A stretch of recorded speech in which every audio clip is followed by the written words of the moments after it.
ওহে বালিকা, তুমি তো আমার সেই স্বপ্নের আলপনা, যাহারে লইয়া আমার হাজারো স্বপ্ন বুনা, যাহারে পাবার আশায় আমি বাঁধিয়াছিলাম ঘর, যাহারে পাবার আশায় আমি কেঁদেছি জনমভর।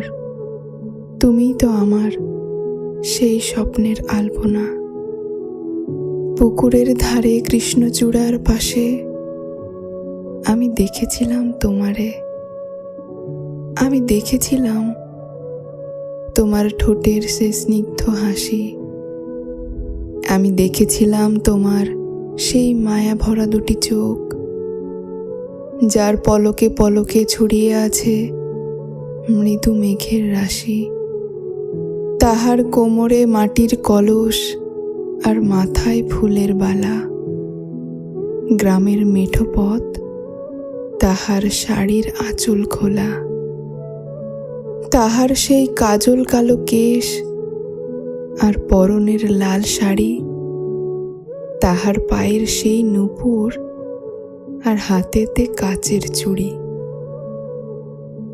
আমি মুগ্ধ হয়ে দেখছিলাম তাহার কপালের লাল টিপ, যেটি ছিল এক সমুদ্র জলের ওপর ছোট্ট ঢেউয়ের বাড়ি।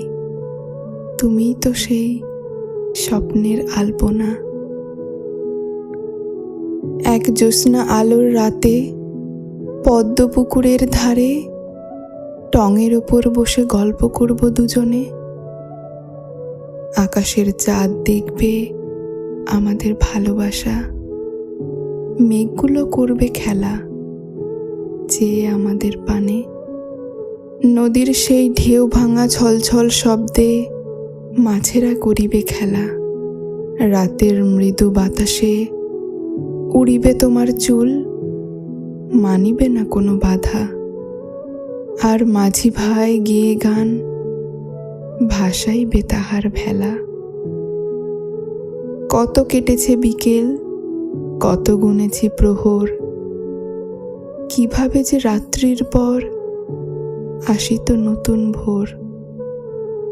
আমার কল্পনার এক সৃষ্টি তুমি, তুমিতেই বলিয়ান।